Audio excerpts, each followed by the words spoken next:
Hello everyone, this is part 2 video on past year NEET questions from the chapter electrochemistry.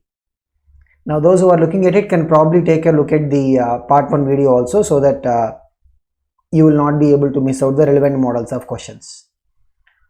We will start with a question that has come in the year 2015 cancelled paper. A device that converts energy of combustion of fuels like hydrogen, methane directly into electrical energy is known as. So if you look at fuel cells, right, what is the main function of fuel cells? The common fuels like the hydrocarbons, whether it is methane or ethane or propane, butane, even the high calorific value fuel like hydrogen. Since the combustion will be energy inefficient process of converting the energy that is stored in these molecules into heat. So a lot of dissipation and other things will happen. It's an inefficient way of converting. In a fuel cell, we will be able to directly convert this energy into more useful form. Instead of heat, we will convert it into electrical current. So what happens in fuel cell? The hydrogen fuel cell, for that matter, if you take, we will pump hydrogen gas from one side, that will get ionized, and when hydrogen is getting ionized, it will form H plus ions, thereby it will be releasing electrons. The electrons will move through the circuit and they will reach the other electrode.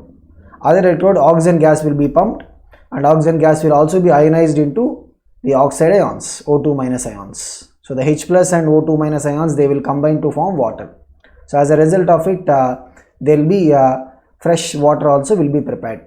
And if you look at hydrogen fuel cell, these are also used in space shuttles and spacecraft, so that the people, astronauts who are going in, they can even use this water for drinking purpose, another usage. So the fuel cells, basically what do? They will convert the energy stored in the fuels directly into more useful form, electrical energy. So most of the combustion process, because it is an ineffective process, the fuel cell will be able to have a higher efficiency of conversion. But of course there will be challenges in terms of cost of creating a fuel cell, etc. That is the reason why this technology is still used in only some niche applications. So correct answer for this is option C, which is fuel cell. Next we will go to a question that has come in NEET paper 1 of 2016. This is based on the standard hydrogen electrode. So look at this question. The pressure of H2 required to make the potential of H2 electrode 0 in pure water at 298 Kelvin.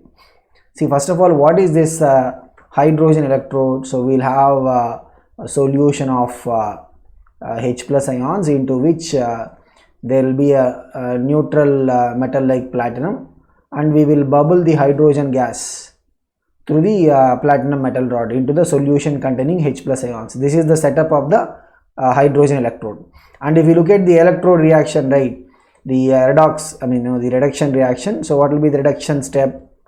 So it will be the H plus ions absorbing electrons to give H2. This is the reduction. And for this, the E naught value is the reference taken as 0. The E naught value of the standard hydrogen electrode is what? 0. What they are asking is a little bit different. What they are asking, the pressure of H2 required to make the potential of H2 electrode 0 in pure water at 298 Kelvin. See, if you change the pressure of H2 or concentration of H plus, then the electrode potential will be changing, and that is given by the Nernst equation. So in fact, the Nernst equation for a cell, right, will come from the Nernst equation of the electrodes. So what is the Nernst equation of electrode? E is equal to E naught minus 0.059 by N into log, here for the reduction reaction, right, what will be the Q value? Log Q should come. Q value will be what? Product is H2, it's a gas, so pressure of H2, because we will take the pressure of the hydrogen gas, divide by reactant side we have H plus ions. We will talk about the concentration. Power 2 will come. Why? Because there is a factor 2 here. So log of pressure of hydrogen gas by H plus ion concentration square. So this is the electrode potential formula under different conditions. So we are assuming that the temperature is 298 Kelvin. Otherwise the formula would have been what? E is equal to E naught minus 2.303 RT by NF log Q. I mean, this is for any electrode under different conditions, right? What is the electrode potential value? This is what we call as the Nernst equation for the electrode. Now we will focus on this one. This is what we have to be focusing on. So anyway, we know that E naught is what? 0. What is our question? The pressure of H2 required to make the potential of hydrogen electrode 0 in pure water. See, we want this also to be 0. We want the potential of hydrogen electrode to be what? 0. Which means this is 0, this is 0. So if you look at it, what we are having, 0 is equal to minus 0.059 by N. And by the way, N is equal to what? In this case, N will be equal to 2 number of electrons exchanged, okay, into log of pressure of H2 by the H plus ion concentration square. So we can see that the LHS is 0, right? Means this is anyway a number. Means the log term should become equal to what? 0. Logarithmic term should be equal to 0. See, we know that log 1 is what? 0. Means the pressure of H2 by H plus ion concentration square should be equal to 1. That's when the logarithm will be equal to 0. And since they are saying pure water, right? Pure water means what? At 298 Kelvin, H plus ion concentration will be equal to OH minus ion concentration will be equal to 10 power minus 7, right? So means what you will have from here, pressure of H2 will be equal to H plus ion the square. Already pure water means H plus ion is what? 10 power minus 7, right? So 10 power minus 7 the square, which will be equal to what? 10 power minus 14. So the correct answer for this is option C. So if we maintain the pressure as 10 power minus 14, then we will see that the hydrogen electrode, right, the electrode potential will be equal to what? 0. So it's a straight question based on the Nernst equation for the electrode. So this is something that we need to remember. This is under general conditions, and this is if we keep the temperature as 298 without changing temperature, only the other parameters, concentration and pressure. Pressure only comes when we have gas, that's mainly for the non-metal electrodes. Next we have a question that has come in 2014. When 0.1 mole of MnO4 2- is oxidized, the quantity of electricity required to completely oxidize MnO4 2- to MnO4-. Means what is happening here? The MnO4 2- is getting oxidized to what? MnO4-. Means in MnO4 2-, what is the oxidation state of manganese plus 6? In MnO4-, it is plus 7. So the oxidation is basically happening by the loss of 1 electron. Means 1 mole of this MnO4 2- will be releasing 1 mole of electrons. They are saying 0.1 mole, right? So 0.1 mole, it will be releasing how many electrons? It will release exactly 0.1 mole of electrons. They are asking what is the quantity of electricity required. So though they are saying quantity of electricity required, if you look at these options, right, what they are talking about? They are talking about the charge. They are essentially talking about the charge. So what is the charge formula? See, we have how many electrons? 0.1 mole of electrons, right? So every 1 mole of electron will have a charge of 1 Faraday. So here 0.1 mole of electrons are there, means 0.1 into Faraday, right? So 0.1 into Faraday. So what is the Faraday? 96,500 coulombs. So 0.1 into 96,500 coulombs means it will be 9650 coulombs. So the correct answer is option C. It's again straight question. We just have to look at the number of electrons involved in the oxidation step, and then we'll get the answer. So number of electrons involved in the oxidation step we will get by looking at the oxidation states of manganese in both the substances. In the MnO4 2- it is plus 6. In MnO4- it is plus 7. Means how many electrons this is losing? This is losing 1 electron. That is how we will get. So getting this number 1 electron is very important. So once you get it, means it is a confirmation that okay, 1 mole of MnO4 2- gives 1 mole of electrons, means 0.1 moles gives 0.1 mole. That is the procedure. Next we have a question based on the Faraday's laws of electrolysis. It's a question that has come in 2014. The weight of silver, what is the atomic weight of silver? 108, and silver will be in the +1 oxidation state. Okay, the weight of silver displaced by a quantity of electricity which displaces 5600 ml of O2 at STP will be. See, we need to compare two things here. What are the two things? We need to compare the silver with silver mass or weight of silver with the volume of O2. So the Faraday's laws of electrolysis tell us that whenever we pass electricity to different solutions, the weights of the substances produced will be directly proportional to their equivalent weights. The weights of the substance produced will be directly proportional to what? Equivalent weight. Okay. So for example, if the silver weight produced is W1 and equivalent weight of silver, because the charge on the silver ion is what? 1, right? Equivalent weight will be atomic weight of silver divided by 1, which is of course 108 grams. Okay. And when it comes to oxygen, right, we are not talking in terms of weight, but here rather we are talking in terms of the volume. See, this Faraday's law can be slightly modified. Okay, so here if you look at the ratio, what is the ratio we will take? W1 by E1. So here instead you can talk in terms of the volume ratio. So here what is the volume of oxygen that is produced? 5600 ml. Okay, so we can also have the equivalent volume. Just like the way we have equivalent weight, we can have equivalent volume. See, for any gas, right, at STP conditions, molar volume will be 22,400 ml. For any gas at STP conditions, what is the molar volume? Means the volume of 1 mole of any gas. Here we are looking at O2. What is the molar volume value? 22,400 ml. And if you look at O2, right, how the O2 will be formed? Two oxide ions, when they are forming a O2 molecule, they will be releasing 4 electrons. Means the number of electrons released by 1 mole of oxygen is what? 4. The equivalent volume will be molar volume divided by, what is the valency factor here? 4. For 1 mole of oxygen, we will be requiring 4 moles of electrons exchange. So equivalent volume will be what? 22,400 by 4, which is equal to nothing but 5600 ml.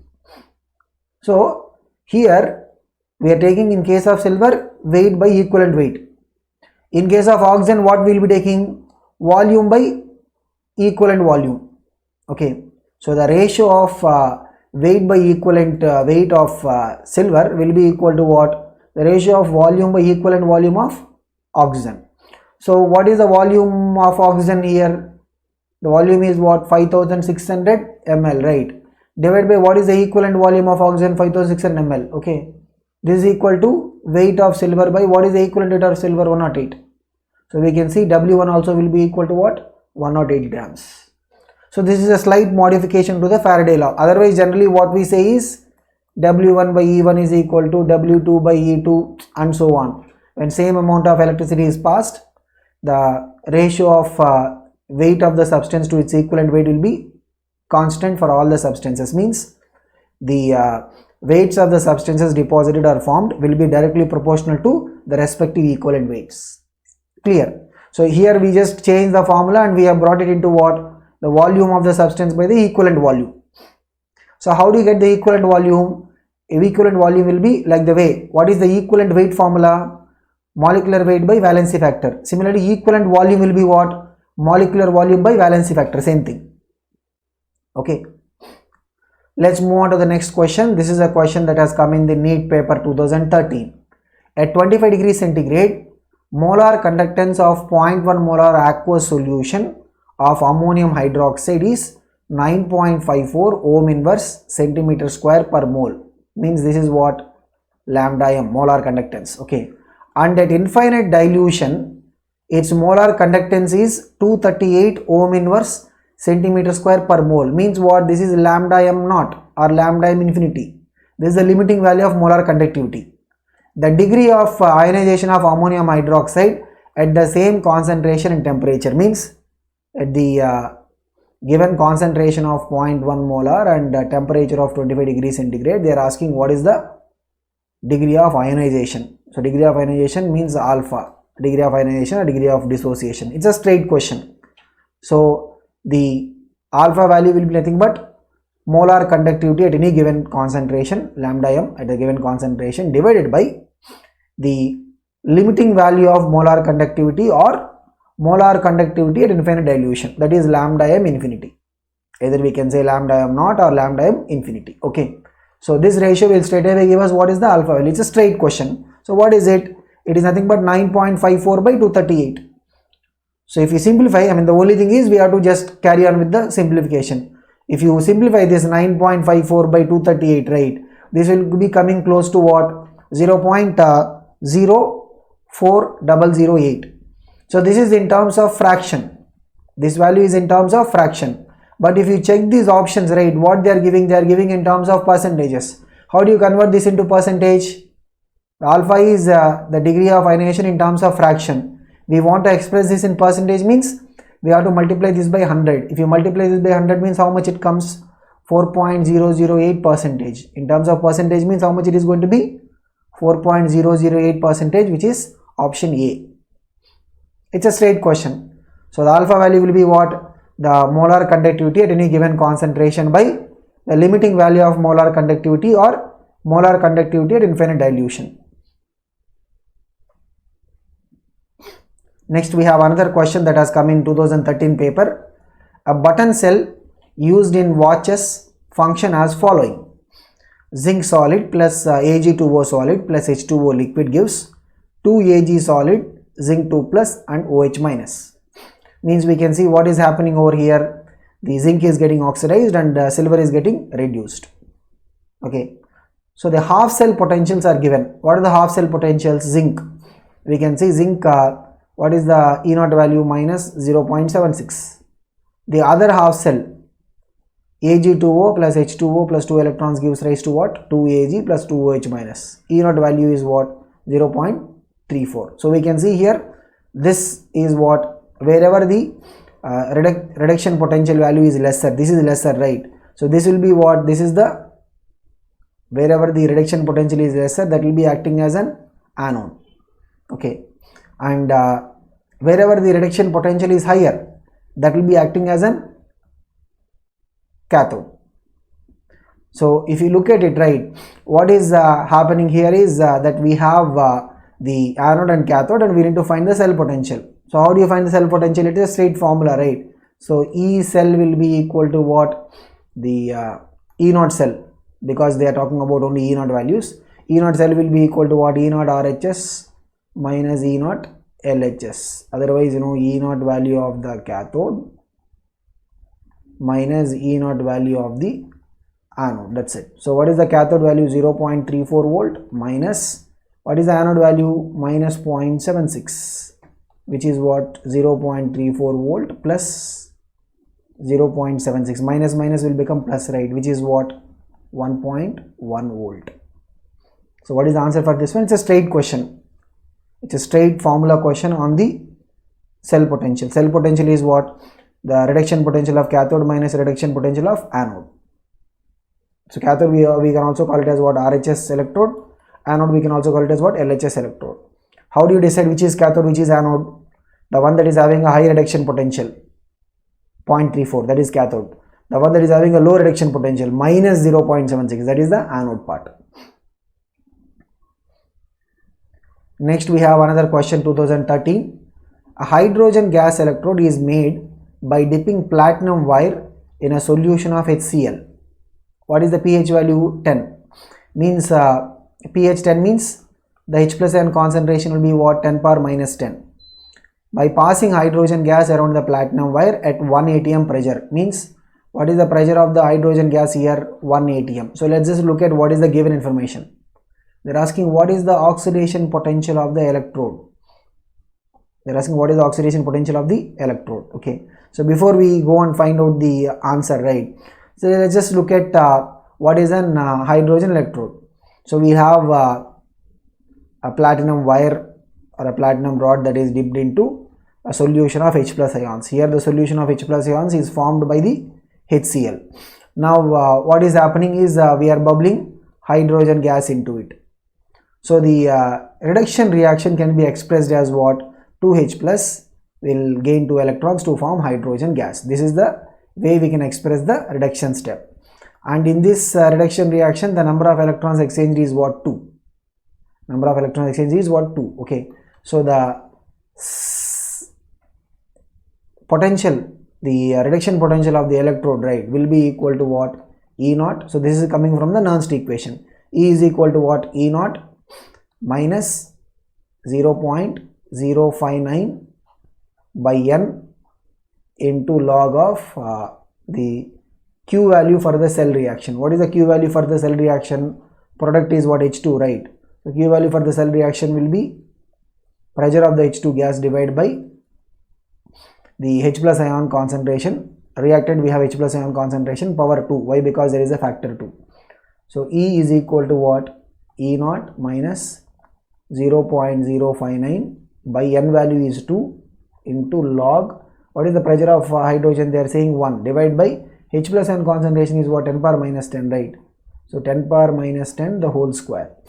And for the standard hydrogen electrode, E naught is what? 0. Means we'll have E is equal to minus 0.059 by 2 log of, this is 10 power minus 10 the whole square, which is what? 10 power minus 20. It will come to numerator, means it will become 10 power plus 20. So log of 10 power plus 20 means that is just nothing but 20. So E value is equal to what? Minus 0.059 by 2 into 20, because log of 10 power 20 will be just 20. Okay, so 2 ones are 2 tens are, which is what? Minus 0. So 0.059 into 10 is what? 0.59. This is the E value. So always E means what we are looking at? We are talking in terms of the reduction potential. E means the standard, the potentials we are taking it as what? Reduction potential. But if you read the question, right, what they are asking? The oxidation potential of the electrode. Now the reason why as a convention we only follow one potential, we always will be referring to the reduction potential. See, is because if you are talking about oxidation potential, right, for any electrode, the oxidation potential will be nothing but negative of the reduction potential. We can say the other way also. Reduction potential will be negative of the oxidation potential. That's why as a standard we just follow one notation. Here for the hydrogen electrode, right, what is the reduction potential? E value we are getting minus 0.9 volt, which means what will be the oxidation potential for that? It will be plus 0.59. So all the formula we have, right, the Nernst equation formula and the cell potential formula calculation, everywhere we will be just referring to the reduction potentials. And the thing is, for any the electrode, what will be the oxidation potential value? Oxidation potential value will be nothing but negative of the reduction potential value. So in this case we are getting the reduction potential is what? Whenever we say E, we are always referring to what? Reduction potential. E is coming as what? Minus 0.59 volt. If they are asking oxidation potential, means it is going to be just plus 0.59 volt. Okay, so the correct answer for this is option D. Next we have a question that has come in Karnataka paper 2013. This is an interesting model of question. Consider the half cell reduction reaction. What is the first half cell reduction reaction? Mn2 plus 2 electrons gives Mn. E naught is minus 1.18. Second is what? Mn2 plus gives rise to Mn3 plus electron. E naught is minus 1.51. Then the E naught for the reaction. So there is a reaction that is given. We need to find what is the E naught value for the reaction. And we also have to comment whether there is a possibility for the forward reaction to happen or not. See, the thing is, whenever for some reactions the E naught values are given and they are asking what is the E naught value for some other reaction, there is no direct method to just relate the E naught values of these reactions. The only approach is we have to relate them by using the delta G values or delta G naught values. If you have a combination of reactions, right, the overall reaction del G naught will be equal to the sum of the del G naught values of the individual reactions. We cannot have a direct relation in terms of the E naught. We can only have a relation in terms of the delta G values. This is an important thing. Now let us just start here. So for the first reaction, right, let's look at the first reaction. Mn2 plus 2 electrons gives rise to Mn. For this, right, E0 is what? Minus 1.18 volt. So let us look at the del G0 value. Let's call it as del G0 1. What is del G0 value? Del G0 will be equal to what? Minus NF E0. Correct. N here is what? 2. Okay. Minus will be there. E0 is what? Minus 1.18. So we can see that will be what? Plus 2F into 1.18. I'm not substituting the value of F. We'll just keep the F as it is. Okay. So this is the del G0 1. Now for the second reaction, right? What is second reaction? Mn2 plus gives rise to Mn3 plus electron. For this del G2, here the number of electrons exchanged is what? 1. Okay. Minus same thing. Minus N into N is 1. Okay. Into F into E0 is what? Minus 1.51. Minus will become plus. So this is what? Plus F into 1.51. Okay, so this is the two del G0 values. Now if you look at the reaction for which we are supposed to find E0, look at this. What is the reaction? 3Mn2 plus gives rise to Mn0, means manganese alone, plus 2Mn3 plus. For this we have to find the E0. If you look at it, right, how do we get this reaction? If you multiply the second reaction by 2, if you multiply second reaction by 2 and add the first and second, so what we have to do? We have to multiply the second reaction by number 2. Means what happens? While you multiply the reaction by number 2 or a factor 2, so everywhere it will be multiplied by 2. Okay. And your del G0 2 dash, that's also going to change. It is also going to be multiplied by the same factor. It will be what? 2 into F into 1.51. So now this first and we can call it as third equation. So if we add both of them, what we are going to get? We will be getting 3Mn2 plus gives rise to what? Mn plus 2Mn3 plus. This is the overall reaction. So for the overall reaction, del G0 will be equal to what? This plus this, which is 2F into 2F is here, 2F is here. 1.18 plus 1.51, which is what? 2.69. This is the overall reaction del G0. So for the overall reaction, what is the number of electrons exchanged? 2 electrons. For the overall reaction, the number of electrons exchanged is what? 2 electrons. Now we can see that how do we get 2 electrons? Because this is the reduction part, this is the oxidation part. Number of electrons exchanged in the reduction part is 2, oxidation part is 2. That is what we are calling as the number of electrons exchanged in the overall reaction.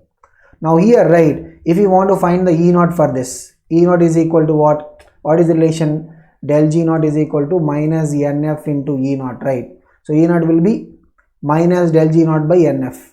So minus del G0 by N into F. So 2 is cancelled, FF is cancelled, minus 2.69. So remember again, whenever we have a set of equations given, their E0 values are given and we are supposed to find the E0 of the overall reaction or something. We don't have a direct method to correlate the E0 values. We have to first correlate the del G0 values to get the del G0 of the overall reaction. Then from the del G0 of the overall reaction, we can find E0. So here what is the E0 value coming to be? Minus 2.69. I think we got the answer. It is going to be option D. And here they are also asking, is there a possibility for the forward reaction or not? See, whenever for any cell, right, the E0 is negative means that will be non-spontaneous. Because if E0 negative means we can see del G0 is positive. So whenever E0 is negative, del G0 will be what? Positive. Del G0 positive means what? That is non-spontaneous. Means there will be no feasibility or possibility for the forward reaction to happen. So the correct answer is option D.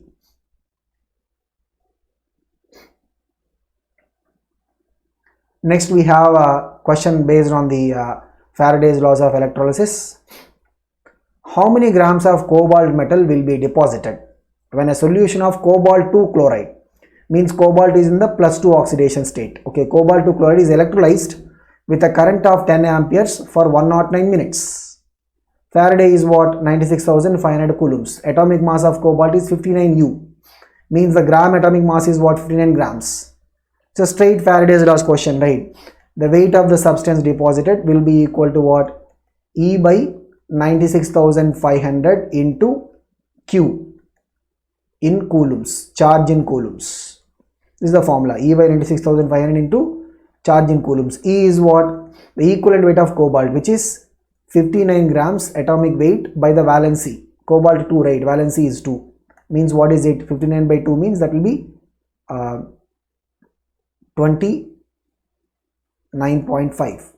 Because 60 by 2 will be 30, 59 by 2 will be 29.5. Now we'll just come and substitute in this expression. So what is it? The W will be equal to what? 29.5 gram divided by 96,500 into charge in coulombs. What is the charge in coulombs? We are passing a current of 10 amperes for 109 minutes. Current into time is charge rate, but time should be in minutes. Time is given in minutes. We should convert this into seconds. So 109 into 60 seconds. So 10 into 109 into 60. That will be giving us what is the charge in coulombs. So if you simplify this, right, this will be value coming close to 20 grams. So 29.5 into 10 into 109 into 60 divided by 96,500. It's a straight. I mean, you know, these kind of Faraday's law question. The only thing is we should not make a mistake in this multiplication division part, and we should be clear in terms of getting the equivalent weight. So these are the two things that we have to be careful about. So what is the correct answer for this? Is option B will be the correct answer. So getting the equivalent weight part correctly, and then, you know, continuing with the formula. So this is the equation of the Faraday's electrolysis. The weight of the substance deposited is equal to what? E by 96,500 into charge in coulombs. If charge is not in coulombs, if charge is in Faraday, right? So we have another formula. W will be equal to what? E into Q in Faraday. If charge is not given in coulombs, charge is in Faraday, means W will be equal to what? E into charge in Faraday, because when we pass 1 Faraday of charge, 1 Faraday of charge means charge on 1 mole of electrons. Exactly, if you put Q as 1, then W will be coming as what? Simply E. Means, you know, we will see one equivalent weight of the substance being deposited. So that is another formula. So this one we will use when the charge is in coulombs, this we will use when charge is in Faraday. Next we have a question based on the Kohlraasch law. The limiting molar conductivity of NH4OH, that is lambda naught NH4OH, is equal to, means we have to check which of these relations will be able to give us the lambda naught NH4OH. See, first of all, what is this NH4OH limiting molar conductivity? This is because NH4OH on dissociation gives us what? 1 mole of NH plus ions and 1 mole of OH minus. This is nothing but the molar conductivity of the NH4 plus ions plus the molar conductivity of OH minus ions. That's what we need to find. So if we look at these expressions, right, so the compounds given to us are NH4Cl. Look at the compounds given to us: NH4Cl, NaCl and NaOH. See, we require OH, we require NH4. So if you add the lambda naught of NH4Cl and lambda naught of NaOH, that will be what? That will be the NH4 plus Cl minus Na plus OH minus. Now from this, if we subtract the limiting molar conductivity of sodium hydroxide, what is this? It is going to be the molar conductivity of Na plus molar conductivity of not sodium hydroxide but sodium chloride. Okay, so this one, if we subtract the molar conductivity of sodium chloride, what is the molar conductivity of sodium chloride? The molar conductivity of Na plus the molar conductivity of Cl minus. If you subtract it, right, means what you are going to get from this value, right, we'll subtract this, means Na plus is cancelled, Cl minus is cancelled. What we will be having?